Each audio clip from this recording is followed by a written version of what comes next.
మందికి అది కనపడాలి. అది సేవ అయినా, ఎంటర్టైన్మెంట్ అయినా, హీరో గారికి చేసే మంచి పనులైనా ఏమైనా.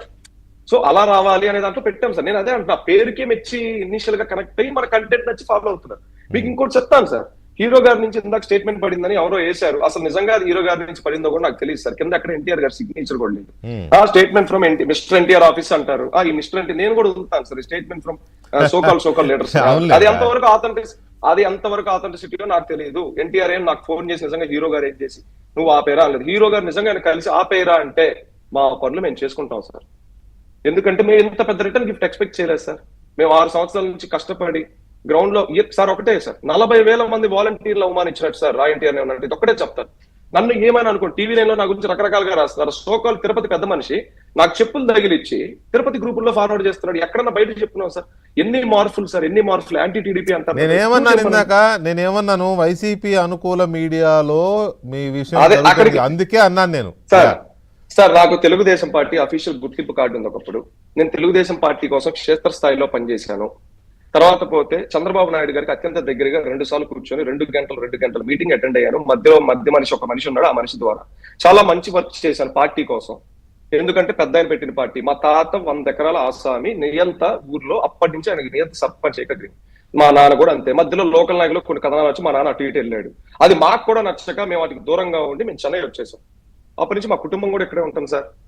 ఇంకిక్కడ నేను ఏం సార్, నన్ను వైసీపీ అంటారు లేదా పేటీఎం అంటారు సార్. ఒక్కొక్కరికి ఒక పార్టీ ఉంటుంది సార్. మా హీరోనే మీకు టీవీ నైన్లోనే ఎక్కడో చెప్పారు సార్ ఒకసారి, నా అభిమాని టీఆర్ఎస్ అభిమాని అవ్వచ్చు, కాంగ్రెస్ అభిమాని అవ్వచ్చు. ఇక్కడ ఏంటి సార్, కోర్ కమిటీలో అభిమానే కదా. ఆయన పార్టీతో, ఆయన కులంతో, ఆయన రాష్ట్రంతో, ప్రాంతంతో సంబంధం ఏంటి అసలు? అభిమాని అంతే. అభిమానే. మరి ఎందుకు సార్ ఈ రుద్దుడు? వాళ్ళు అంటున్నాం వీళ్ళు ఎవరిని అవమానిస్తున్నాం. సో ఏం చేయబోతున్నారు మొత్తానికి? ఇప్పుడు రేపు 18 నాడేమో మరి అక్కడ సిచ్యువేషన్ అలా ఉంది, వీళ్ళేమో ఇలా లెటర్ రిలీజ్ చేశారు.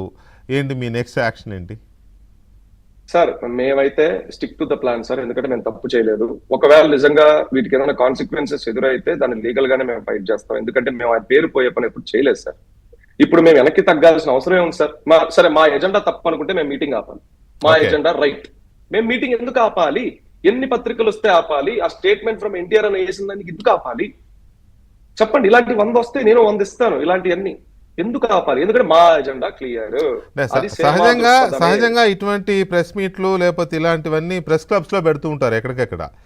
మీరు తాజ్ని ఎందుకు ఎంచుకున్నారు అంటే కొంచెం రిచ్ ఇది కనబడుతుంది కదా. అది నాకెవరో చెప్పారు, ఆ రోజు మీడియాని పిలిచారు, పెద్దగా ఉంటుంది, చాలా సూపర్ ప్రెస్ మీటు, ఏదో కాక్టైల్ పార్టీలని అదని ఇదని చెప్పారు. నో మాట నేను కొంచెం డీప్ గా వెళ్తే నాతో చెప్పిన మాట ఏంటంటే ఇట్లా చెప్పారు వాళ్ళు, మీ పేరే చెప్పారు, కాకపోతే మీ పేరు నాకు రూపేష్ అని చెప్పారు, సాయి రూపన్ తర్వాత మీరు కరెక్ట్ చేశారనుకోండి. ఇట్లా ఆ రోజు కాక్టైల్ పార్టీస్ అని అదని ఇదని భారీ ఎత్తున డిన్నర్ అని ఇదంతా చెప్తున్నారు సార్ అని చెప్పారు. మీరు తాజ్ని ఎందుకు ఎంచుకున్నారు ప్రెస్ క్లబ్ కాకుండా? సార్ ఫస్ట్ విషయం అది కూడా అఫీషియల్ గానే మాకు మెయిల్ వచ్చింది తాజ్ నుంచి. మేము లంచ్ ఏం బుక్ చేసుకున్నాం, ఎంత కట్టాం, ఎంత మందికి కట్టాం, అన్ని వచ్చినాయి. మధ్యాహ్నం పొట్టు పెట్టాం, ఎటువంటి కాక్టైల్ పార్టీలు లేవు సార్. సింపుల్ సార్, ఎన్టీఆర్ గారి పేరు మీద ఇలా పెడతా కాక్టైల్ పార్టీలు ఏంటి సార్? సేవా సంస్థ పోనీ మా దగ్గర కార్పొరేట్ ఈవెంట్ సార్. వాళ్ళందరికీ టకీలాలు ఇవన్నీ పోసుకొని కూర్చోడానికి మీడియా మిత్రులు ఎంతో గౌరవంతో మీడియా ప్రెస్ క్లబ్ వాళ్ళు కూడా మాట అన్నారు సార్ ఇది మేము తప్పకుండా తీసుకెళ్తాం సార్, ఎందుకంటే మంచి అంటున్నారు, మీరు రాజకీయంగా లేనప్పుడు మాకు ఇబ్బంది లేదు సార్ అన్నారు. కాక్టైల్ పార్టీలు ఎందుకు పెడతాం సార్? ఇంకోటి Tirupati sentiment sir, Tirupati sentiment. ఎందుకంటే పెద్ద ఆయన దర్శనం చేసుకొని ఇక్కడ పెట్టుకుందాం. అది ప్రెజెంటేషన్ ఇవ్వడానికి కొంచెం ఫీజిబుల్ గా ఉండేది తాజ్. మెయిన్ రోడ్ ఉంటుంది, మా వాళ్ళకి ట్రాన్స్పోర్ట్ ఈజీ ఉంటుంది, మెయిన్ రోడ్ మీద ఉంటుంది, లోపలికి వెళ్ళే పని ఉండదు. అది ఇప్పుడు ఎక్కడో ప్రెస్ క్లబ్ లో పెడతాం. ఆ స్క్రీన్స్ ఆ ప్రెజెంటేషన్ నేను ఇవ్వలేను కదా క్లియర్ గా అది ఏంటి అని. సో ఈ ప్రెస్ క్లబ్ ఈ మధ్య ఎలా అయిపోయింది సార్, ఏది పడితే అది మాట్లాడేసే వాళ్ళు ఎక్కువ అయిపోయారు సార్ ప్రెస్ క్లబ్ లో. ఇప్పుడు మేము ఇంత పెద్ద ప్రోగ్రామ్, ఇంత జైగాంటిక్ ప్రోగ్రామ్ ని అభిప్రాయం ఉందనుకుంటా. మరి అదే కదా సార్ ఇప్పుడు చూస్తున్నాం, మన కళ్ళ మీద మనం చూస్తున్నాం కదా సార్ ఏం జరుగుతుందో.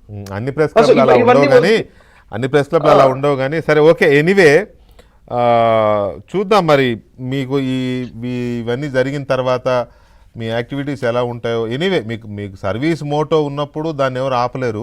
సర్వీస్ మోటో మంచి హృదయంతో మంచి సంకల్పంతో మొదలు పెడితే ఎవరు ఆపలేరు.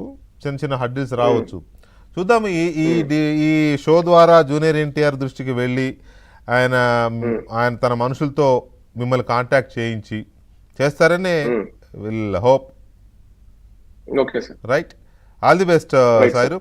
Thank you very much. Thank you sir. అది క్లోజింగ్ స్టేట్మెంట్ ఒక్కటి సార్. చెప్పండి.